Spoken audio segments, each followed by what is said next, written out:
Kada sembarang kita disuruh menjawab pertanyaan hukum, pertanyaan masalah.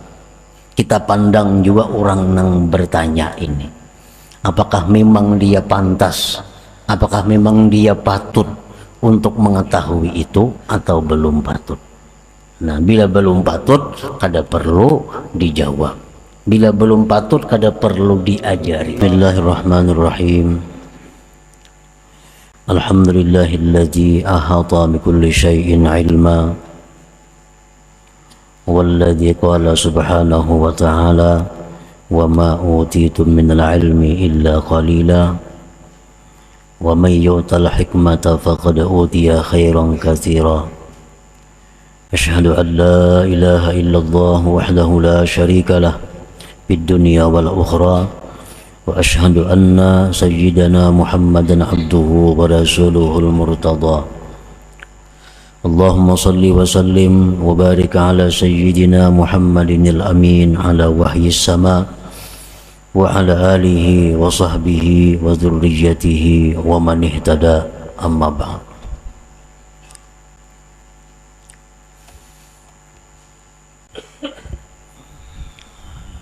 Yang kita hormati dan yang kita cintai para habaib dan para alim ulama, para muhibbin, hadirin hadirat rahimakumullah. Alhamdulillah, puji syukur kita haturkan kehadirat Allah yang selalu mencurahkan kebaikan kepada kita. Salawat dan salam kepada junjungan kita Nabi besar Muhammad sallallahu alaihi wasallam dan kepada seluruh keluarga, para sahabat, zurriyat dan pengikut beliau sampai hari akhir. Para muhibbin rahimakumullah, al-hikmatu tsaminatu wasittun minal hikamil ataiyah, qala al-imam Ahmad ibnu Athaillah Sakandari rahimahullah wa nafa'ana bi ulumih. Hikmah yang ke-68 dari Al-Hikam, berkata Imam Ahmad ibnu Athaillah As-Sakandari rahimahullah, nafa'ana bi ulumih. Man ra'aitahu mujiban an kulli ma yus'al wa mu'abbiran an kulli ma syahid wa dzakiran li kulli ma alim fastadilla bihi ala wujudi jahlih. Yang artinya, barang siapa yang kamu lihat akan dia menjawab dari tiap-tiap yang ditanyakan dan mengibaratkan dari tiap-tiap yang dia saksikan dan menyebut bagi tiap-tiap yang dia ketahui, maka jadikanlah itu dalil atas adanya kebodohan orang tersebut.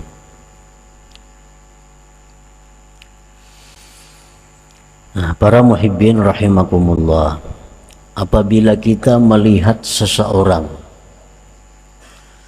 yang mana orang itu selalu menjawab apabila ditanya, orang itu selalu mengibaratkan, mengutarakan apa yang dia saksikan, dan orang itu selalu menyebutkan bagi tiap-tiap ilmu pengetahuannya, maka jadikanlah itu bukti atas kebodohan orang tersebut. Jadi artinya, orang ini bila ditakuni jawab, ditakuni menjawab, ditanya menjawab, selalu dijawab, ada pertanyaan-pertanyaan. Nah, ini bukti kebodohan itu orang. Atau ada orang yang selalu mengutarakan apa yang pernah dia saksikan, Apa nang ia saksikan, kisahkan. Apa nang disaksikan, kisahkan. Itu bukti kebodohan orang tersebut. Atau juga orang ini selalu menyebutkan ilmu pengetahuannya. Ada ilmu, ajarkan. Ada ilmu, ajarkan. Ada ilmu, ajarkan. Maka ini bukti kebodohan orang tersebut. Para muhibbin rahimakumullah. Amma wajhu jahlihi fi kaunihi mujiban an kulli masu'il fa innal ijabata an kulli su'al yaqtadil ihatata bil ma'lumat wa dhalika muhalun li ghairillahi ta'ala faqad qala ta'ala wa ma utitum minal ilmi illa qalila. Kenapa orang yang selalu menjawab pertanyaan? Orang ini bila ada soal dijawab, ada soal dijawab. Kenapa orang ini dikatakan jahil? Karena menjawab setiap pertanyaan itu menuntut akan meliputi dengan yang diketahui. Sedangkan meliputi dengan yang diketahui itu mustahil bagi selain Allah Subhanahu wa ta'ala. Karena Allah berfirman, tidaklah diberi kamu dari ilmu melainkan sedikit.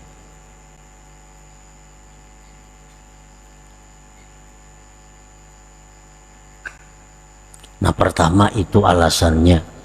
Kenapa orang yang selalu menjawab soal dikatakan jahil?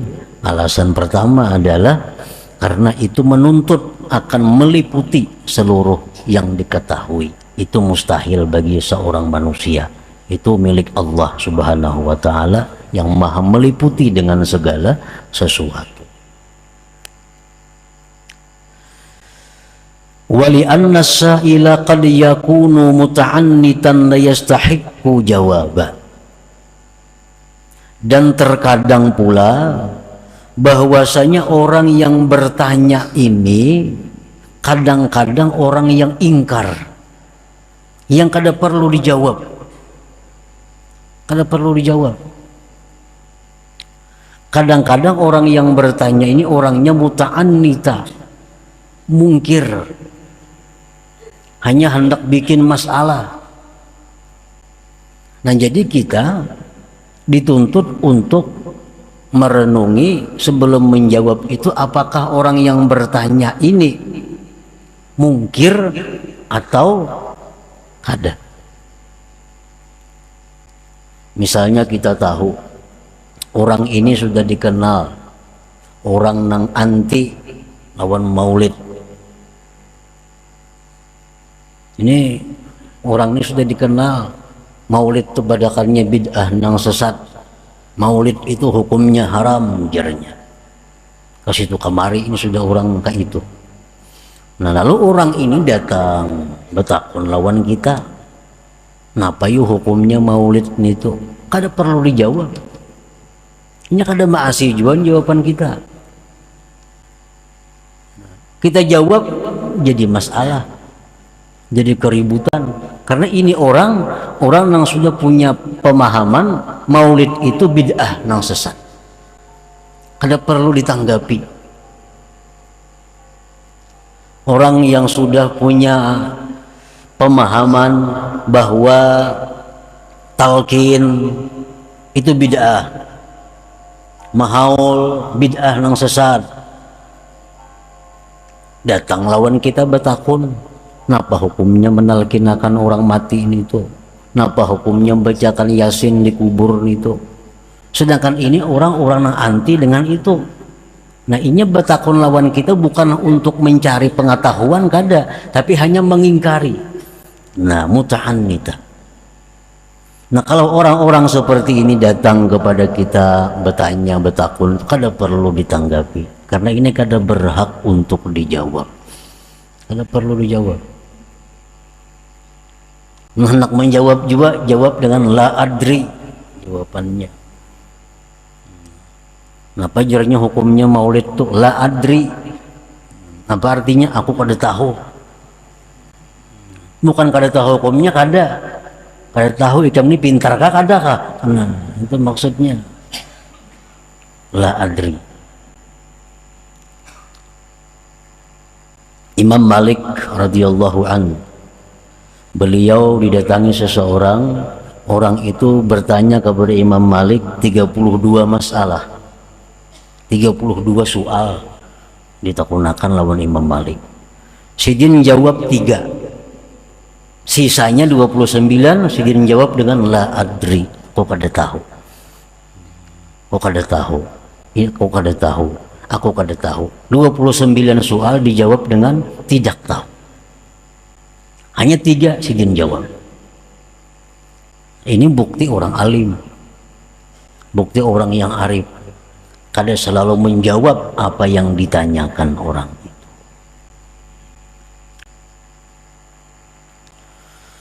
Wa qad takunul mas'alatu allati sa'ala anha la taliqu bihi li'annahu la yafhamuha. Dan terkadang pula masalah yang ditanyakannya itu tidak patut dengan dia. Nah, tidak patut dengan dia. Karena dia kada mengerti masalah itu. Ini kalau dijawabnya kada mengerti juga jawabannya. Kalau dijawabnya kada mengerti. Nah, kada perlu dijawab.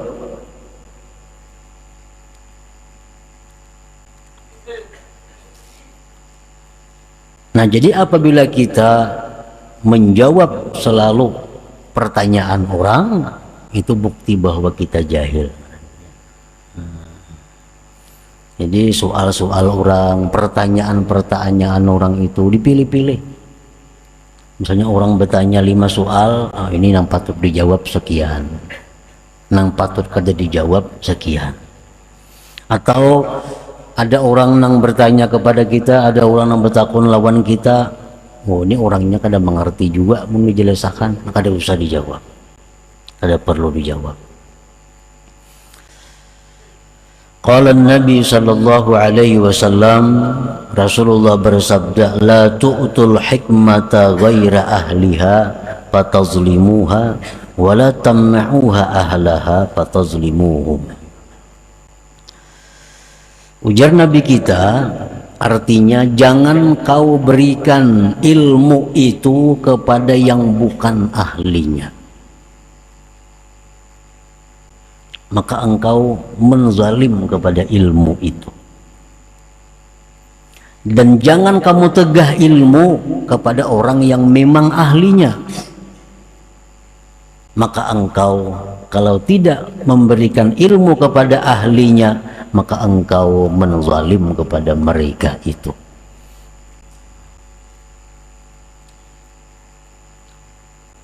Jadi kada sembarang kita disuruh mengajarkan ilmu, kada sembarang kita disuruh menjawab pertanyaan hukum, pertanyaan masalah. Kita pandang juga orang yang bertanya ini, apakah memang dia pantas, apakah memang dia patut untuk mengetahui itu atau belum patut. Nah, bila belum patut kada perlu dijawab, bila belum patut kada perlu diajari.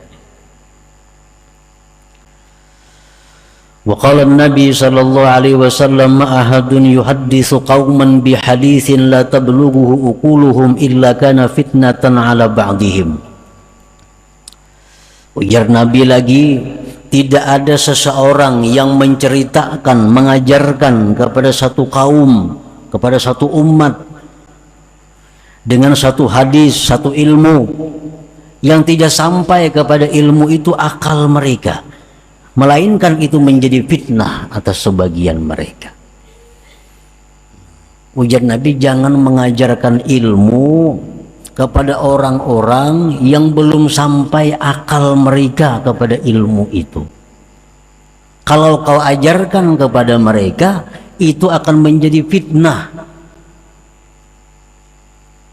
akan menjadi fitnah.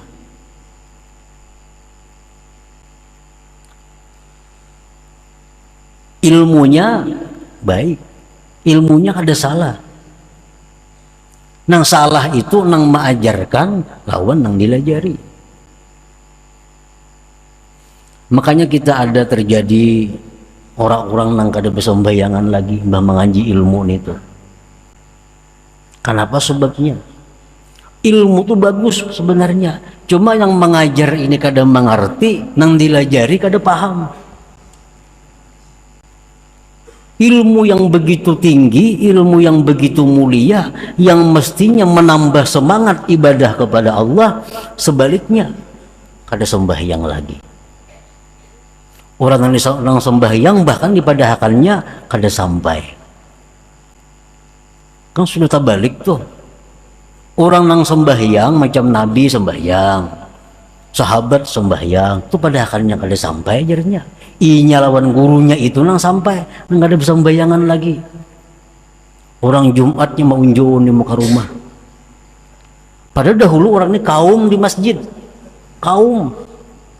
Begitu mengaji ilmu, ya dia macam itu. Pada ilmunya itu bujur, cuma akalnya ini belum sampai menerima. Nang mengajari sama, terjadilah fitnah tadi. Terjadi fitnah. Kayak ubat juga. Ubat tuh samuaan, ubat tuh baik. Tapi asal dokter nang memberi ini orangnya bujur-bujur dokter sesuai dosisnya kepada nang diberi. Orang salismaan dimakan ming sagrib 4 biji. Padahal ini orangnya sebiji cukup. Diunjuki 4 biji. Apa pada lama. Pada bedaya lagi. Nah sama orang nang kada cukup akal diberi ilmu-ilmu nang garaib ngarannya, ilmu-ilmu nang ganjil, ilmu-ilmu yang mahal diberikan kepadanya lemah. Akhirnya kada ada gairah lagi ibadah. Nah, kada ada gairah lagi baca Quran karena ketinggian dosis ilmunya. Ketinggian dosis ilmunya. Jadi jangan disalahkan obatnya. Obatnya obat baik. Cuman dokter yang memberi ini keliru, nang menerima pun hakun.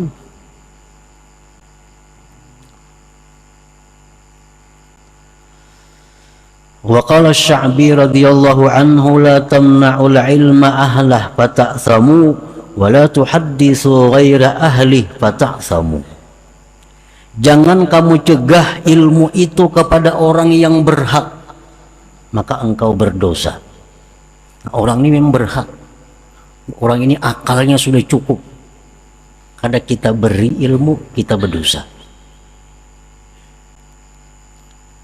Dan jangan kamu berikan ilmu kepada orang yang bukan ahlinya, kamu pun berdosa juga. Nah jadi kada kawa setiap pertanyaan-pertanyaan itu dijawab.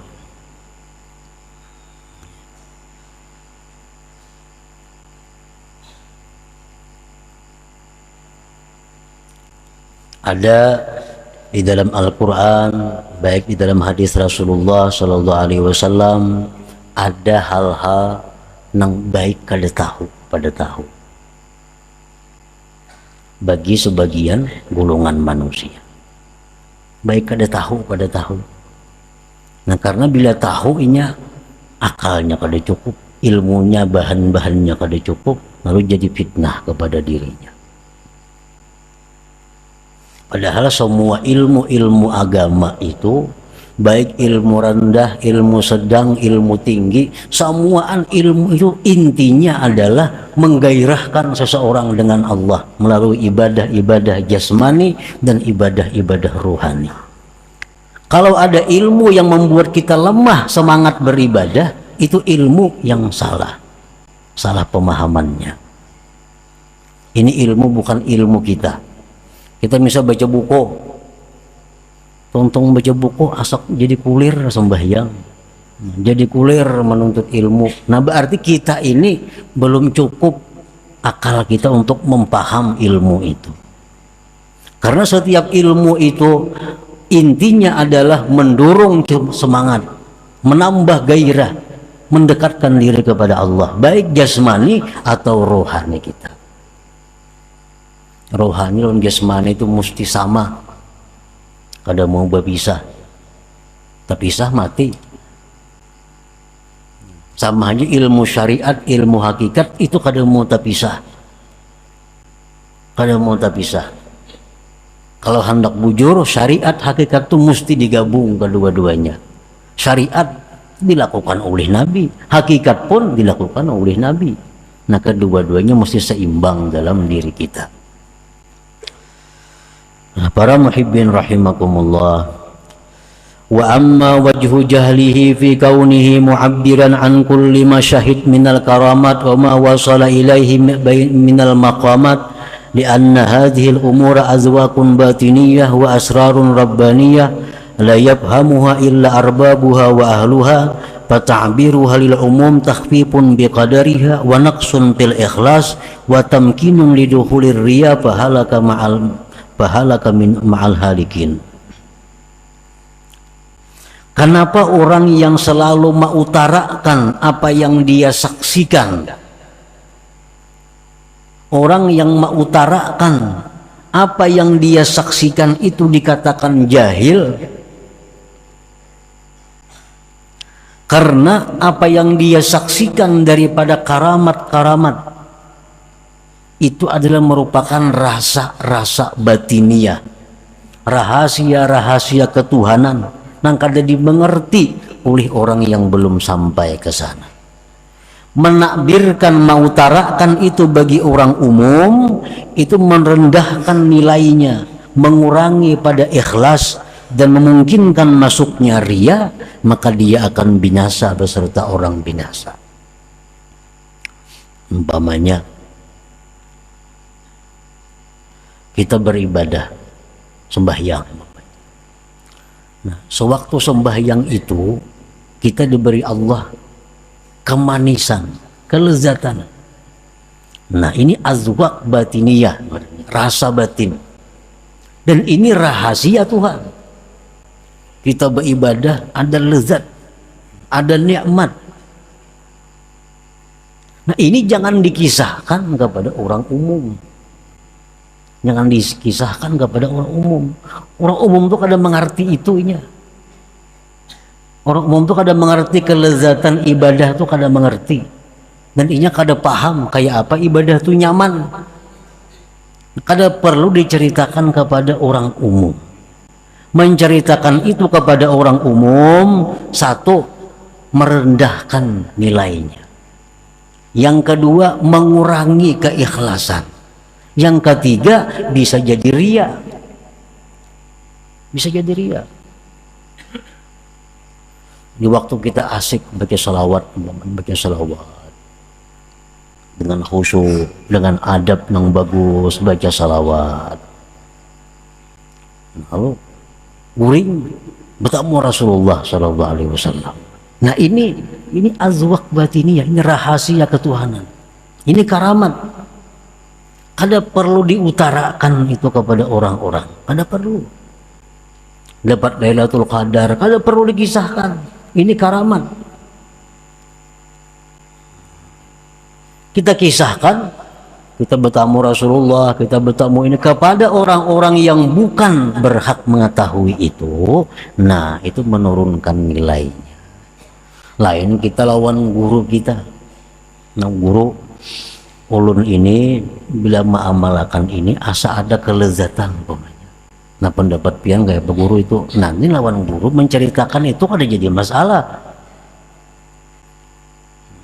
Atau kita ada hal-hal apa yang kita temui dalam ibadah kita, ada keistimewaan yang kita temui dalam menjalankan perintah Allah, kita ceritakan kepada guru kada jadi soal.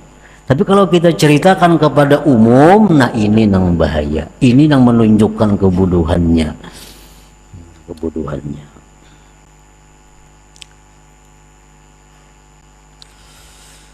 Wa amma wajhu jahlihi fi kaunihi zakiran likulli ma'alim minal haqa'iq wal ulum wal ma'arif bi annahu jahila bi qadariha wastakhabba sya'naha falau kanat indahu rafi'atan azizah ma'abshaha li ghairi ahliha.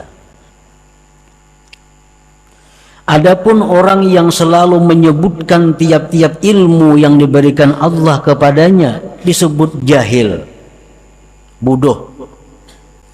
Ini dapat ilmu kisahkan, dapat ilmu kisahkan, dapat ilmu kisahkan. Ini orang bodoh. Kenapa bodohnya?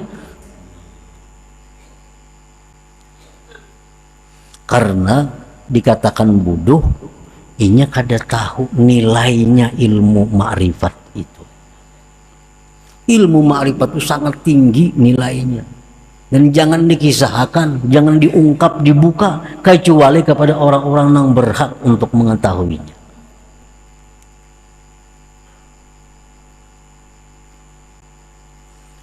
Orang umpamanya contohnya berjual permata, berjual batu, cincin.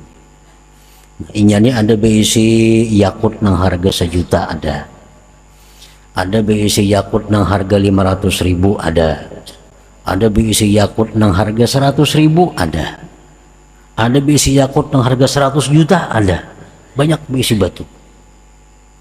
Datang orang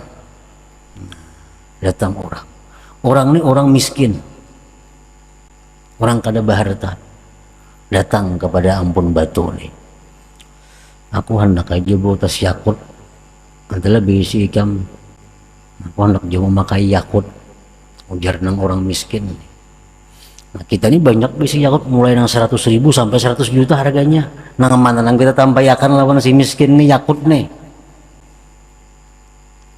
nang mana kita tampayakan nang harga 100.000 kah kita tampayakan, atau nang 100 juta kah ditampayakan. Nah, kalau pedagang ini pintar, kada mau menampayakan nang 100 juta, kada bakal nukar inya, kada kawan nukar. Nah, ini berhubung ini orang miskin, nah ada yakut, nah ini bagus, berapa 100.000 harganya, nah bisa berjadian itu, karena akalnya 100.000, akal orang hanya seitu. Nah, demikianlah ilmu artinya. Ilmu kayak itu. Ada ilmu nang gana-gana, ada ilmu nang sedang-sedang, ada ilmu nang disebut gara ibul ilim, ilmu nang ganjil, ilmu nang mahal. Nah, ilmu nang mahal ini hanya bisa dikisahkan, diajarkan kepada orang-orang nang punya harta. Artinya punya harta, punya akal.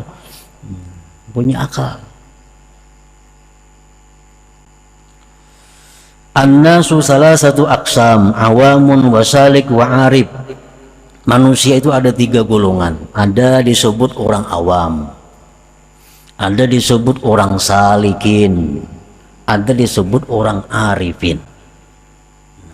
Orang awam orang kebanyakan manusia. Salik orang yang sudah mulai menata hidup di jalan Allah. Arif orang yang sudah sampai ke tujuannya. Nah, Rasulullah sallallahu alaihi wasallam bersabda, ummi khatiban nas ala qadri uqulihim. Ujar Nabi, kami disuruh menghitab manusia, menceramahi manusia, memandiri manusia atas kadar akal mereka.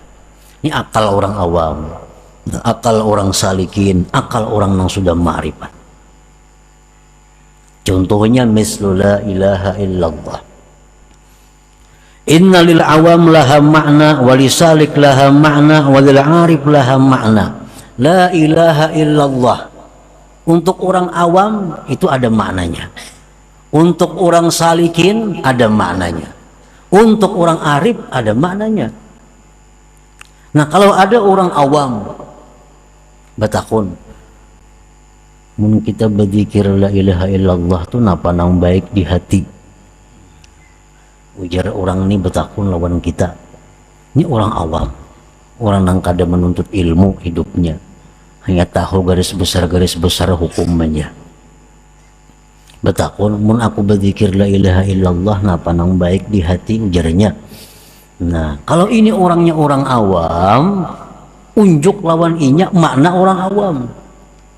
Nah, la ilaha illallah itu menurut orang awam artinya apa? La ma'budu bihaqqin illallah. Tidak ada yang disembah sebenarnya kecuali Allah. Nah, itu yang cocok maknanya.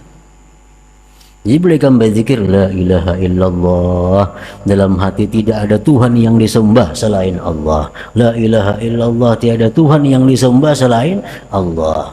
La ilaha illallah, dalam hati tiada Tuhan yang disembah selain Allah. Karena orang itu ukurannya itu.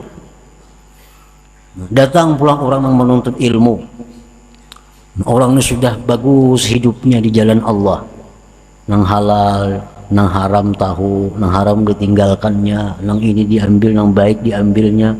Orangnya rajin menuntut ilmu, sudah salik, nang sudah salikin.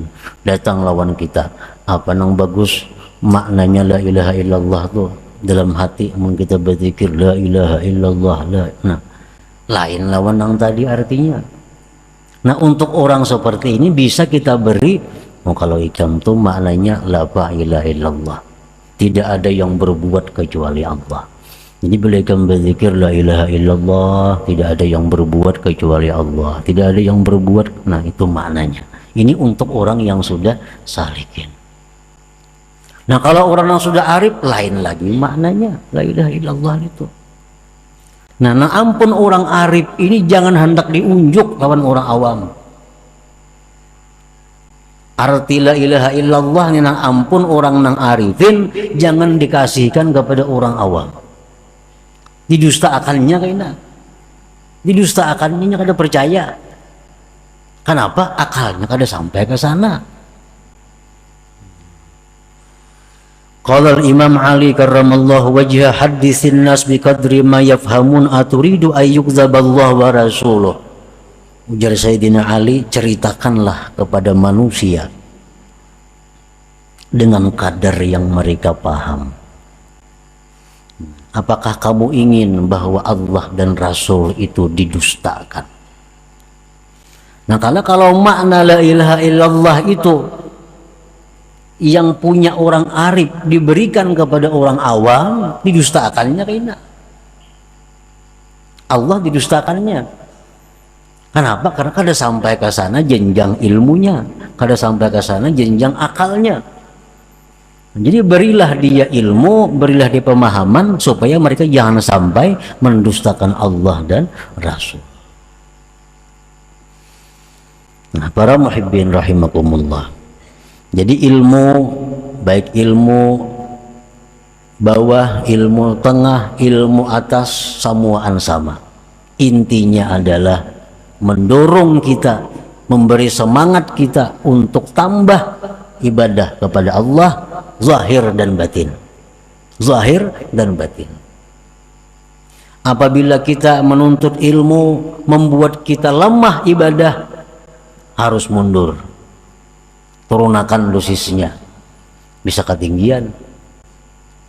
Mbah menuntut ilmu tuh sembahyang dulu bagus, ulir ini sembahyang.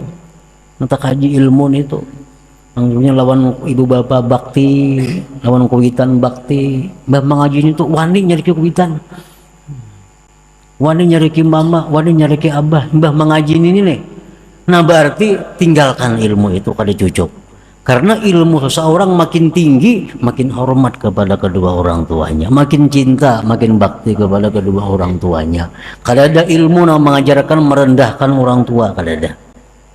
Kalaunya ada, salah. Baik nang mengajar atau nang menerima nang salah. Nah, jadi menuntut ilmu di tempat manakah, guru siapakah, bila intinya menambah gairah ibadah, menambah banyak ibadah zahir dan batin, maka ilmu itulah bermanfaat untuk dirinya. Nah, kemudian hikmah yang ke-69. Ila hadratin Nabi sallallahu alaihi wasallam. Al-Fatihah. Iyyaka na'budu wa iyyaka nasta'in.